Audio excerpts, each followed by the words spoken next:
তো এলাকার মানুষ ভালো লাগতো সব নেশা করে বানালাম মদ খাবি আমার মতো মদ তাই আমরা ধরছি না ইংলিকা।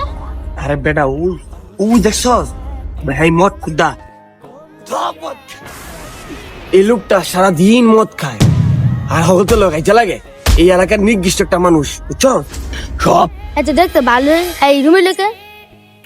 আরে বেটা এই লোকটা আগে অনেক ভালো ছিল 5 ওয়াক্ত নামাজ পড়তো।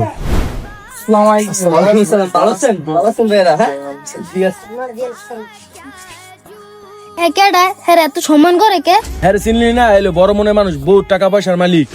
হ্যাঁ তো তাহলে খাইয়া যাওয়ার দরকার নেই। হ্যাঁ তো অনেক টাকা পয়সার মালিক। হ্যাঁ রে কেমনে খাইবেন আপনি? আরে বেটা যেখানে শক্তি হয় না সেখানে বুদ্ধি কাজে লাগে।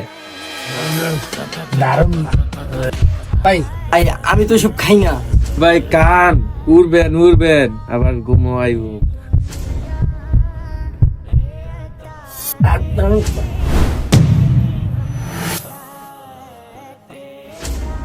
সমাজের কিছু মানুষের জন্য আজ তার এই অবস্থা।